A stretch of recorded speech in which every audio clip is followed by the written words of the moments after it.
Pokémon is a special little butterfly, isn't it? It doesn't seem to matter which walk of life you come from, so many of us are able to come together and talk about what we all love about this massive franchise. To no one's surprise, it mostly has to do with the hundreds of Pokémon there are and what their personal favorites are. I don't really have a preference for what goes into my favorite Pokémon, but if I had to try and pin it down somewhere, it'd probably have something to do with the designs and my overall playstyle. At the end of the day, you're just gonna have to wait and see. Just seems like the logical conclusion, doesn't it?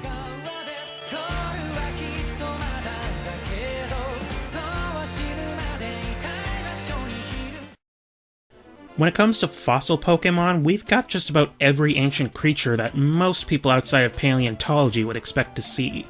You've got an angry pterodactyl wyvern hybrid, a bunch of ancient sea creatures, and it took until Generation 6 to get a T-Rex Pokémon for some reason. Personally, I'm still waiting for a proper Triceratops Pokémon, but I can wait. I've got Credelia after all. If you came up to me during Generation Free's development and asked me for a prehistoric Pokémon design, I don't think I'd answer with fossilized sea lily. Guess it's a good thing I don't work for Game Freak. Credelia is such a fun Pokémon to play around with. It's meant to be a specially defensive Pokémon that can recover with moves like Swallow, Giga Drain, and Recover. But if you use this Pokémon, you're probably going to be messing around with all of its status moves. Things like Confuse Ray, Toxic, Stealth Rock, Substitute, and so much more. They even gave it my favorite move, Leech Seed, in Sword and Shield. Can't wait to see how that will be run in the competitive scene.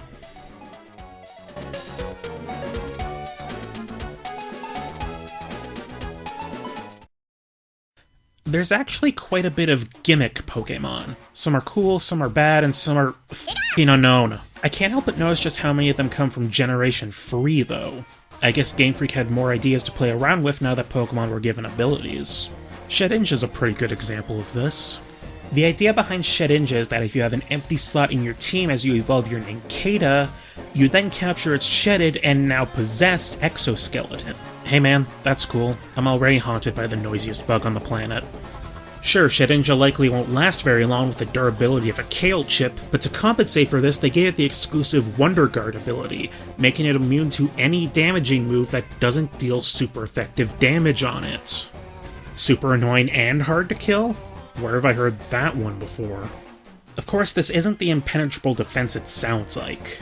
You've still got status moves to worry about, and anybody with the type chart carbon infused to their brain will know how to take it down no problem. But it's just so damn fun to use Shedinja against a trainer who has no idea how to deal with it. Maybe someday we'll find a way to make it a pure normal type and wreak havoc with its one weakness. I'll gladly be the Bugman of the Apocalypse if that happens.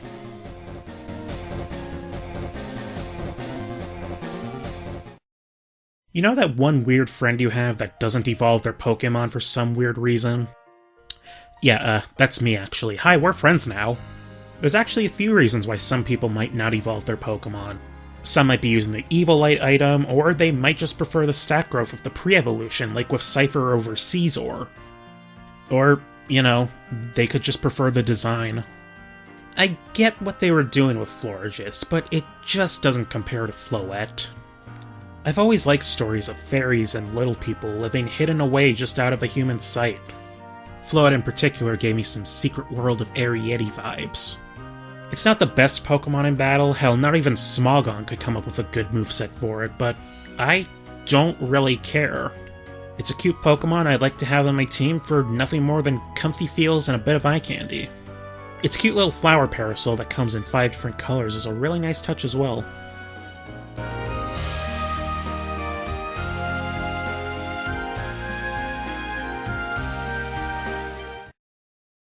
Can we talk about Heart Gold, Soul Silver? I feel like we don't talk about those games enough. Part of the reason why I find Heart Gold to be so challenging is because the Elite Four is absolutely terrifying.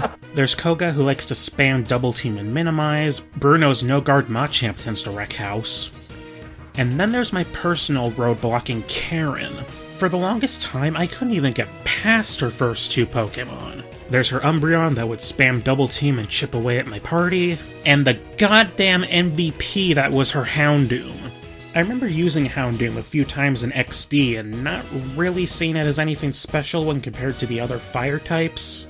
But then Generation 4 decided to give it nasty plot, and suddenly it's a force to be reckoned with. What would you expect from a Pokemon that's basically a Hellhound? Well, obviously some Dark and Fire-type moves, but what about some Poison-type moves and Solar Beam? They even gave it a Mega Evolution because apparently this thing really needed solar power. Doesn't mean a whole lot now that Game Freak has retired Megas from the main games, but hey, it was fun while it lasted. I even got Karen with her Houndoom in Pokemon Masters. She's my MVP now.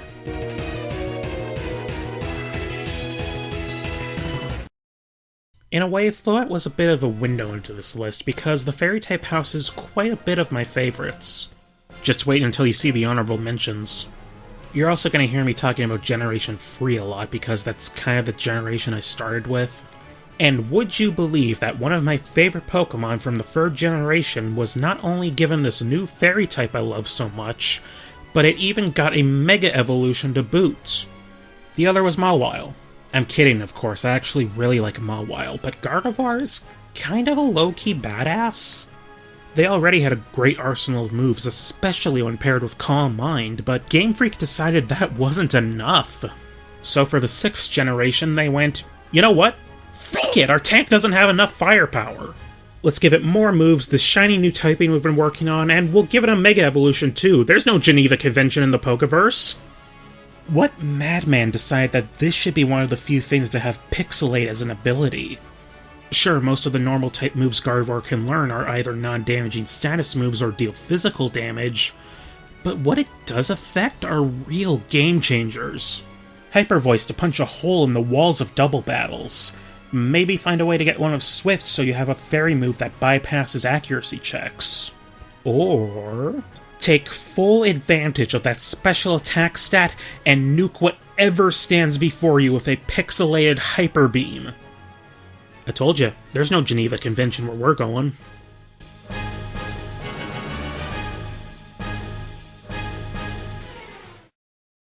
Game Freak have really been hitting it out of the park with the bug types lately. I mean, since Generation 5 and not counting Gen 6, we've gotten a lot more interesting critters that aren't just early route placeholders. There's Fire Centipede, Water Spider, Studio Trigger Ladybug, and then there's the one that everyone worships for some reason. Listen, I know that you're all a part of the Church of Snow, but if you give me just a moment, I'd like to tell you about the Creed of Ribbonbee. A bug and fairy type, eh? Well, isn't that a unique typing? Ribbonbee isn't just cool looking, it's also a really fun Pokemon to play around with. You've got the fairy type staples like Draining Kiss, Moonblast. You've got utility moves like Quiver Dance and Sticky Web. Shield Dust effectively means it doesn't have to worry about flinching, and Sweet Veil prevents it and its allies from falling asleep. But what really makes it stand out is its unique attack, Pollen Puff. Well, unique before it became a bootleg TM. Power-wise, it's nothing too special, it's basically like Bug Buzz.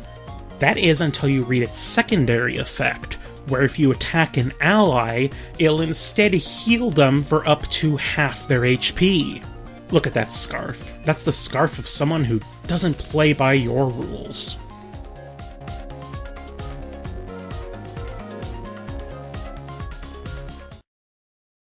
Legendary Pokemon are pretty damn awesome, because nothing adds to world building quite like a super rare creature with a godlike status that could absolutely wreck the house if it wanted to. Game Freak agrees. They pretty much advertise their games now by catching this mythical creature's good side and making them look as flashy as possible. So imagine 9-year-old me. I have no idea what Pokemon is, I'm flipping through magazines one day, when I come across this monstrous bird that's basically screaming at me. Yes, you're right, I do need this.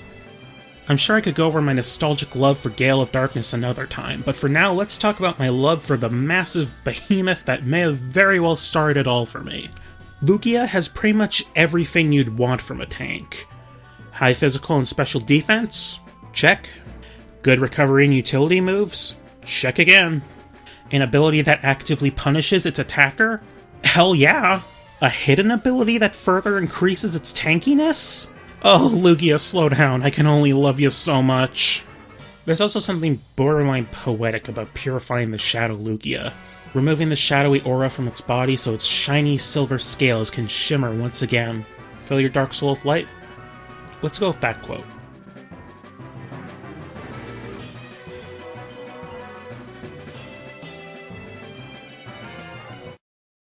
So, unsurprisingly, some people like Pokémon for the simple fact that they're based off their favorite animal. If I can't have a shark for a pet, I can at least catch one as a Pokémon. You know, that kind of thinking. My personal favorite animals are bears. Black bears, brown bears, panda bears, I like them all. And sure enough, Pokémon has a handful of creatures based on the bear. You've got the polar bear tick, Pancham, the huggable Beeware, even Snorlax has a few bear-like qualities. But for my favorite bear Pokémon, it's hard not to go with the grizzly beast that is Ursaring. Ursaring is an utter powerhouse. It's got a monstrous attack stat paired with a confident physical move pool and even a half-decent HP stat. It does, however, come with some pretty massive downsides. With its slow speed and mediocre at best defenses, it's wide open for attacks from anything that can outspeed it. Which is a lot of things, frankly. So why all the love for it, then? You remember when I was throwing the term nostalgia around earlier? I already mentioned that XD was my entry into the series, and the first Pokemon you catch in that game is its pre-evolution Teddy Ursa, but it goes beyond that. You see, I grew up around some indigenous American communities, Ojibwe to be more specific, and the tufts of fur on Ursaring's shoulders always reminded me of the leatherwork I'd see from the powwows I used to attend. It's an absolute monster in the right hands, and it sparks some of the better memories from my youth. It's also got a really cute pre-evolution. That's a huge bonus, too.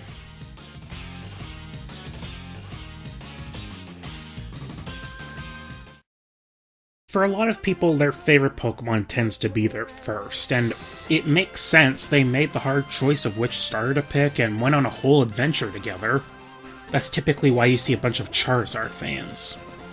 As for my first starter pick in the third generation, well, I hate to disappoint you all, but that generation was also home to a Generation 1 remake. Does this make me a Gen 1er? Oh lord, he coming! I wouldn't be surprised if Bulbasaur and its evolutionary line was the whole reason I enjoy the bulkier, ailment-inflicting Pokemon. Remember when I said that Leech Seed was my favorite move? Yep, you got this boy to thank for that. The fact that Bulbasaur started as a cute little cabbage before becoming this badass-looking dinosaur really didn't help me want to pick from the other two. Of course, Leech Seed isn't the only move in its arsenal. It's got strong special attacks like Sludge Bomb and Solar Beam, other status moves like Poison and Sleep Powder. You can make it a physical attacker with Outrage or Earthquake, and they gave my boy Weather Ball and Sword and Shield! I'll make the greatest Sunny Deosaur, just you wait and see.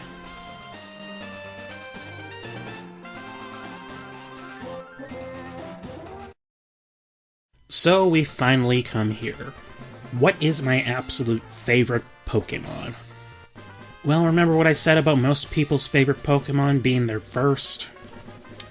Yeah, I'm no exception. Yes, Bulbasaur was the first starter I made the infamously difficult decision with, but that doesn't mean he was my first starter.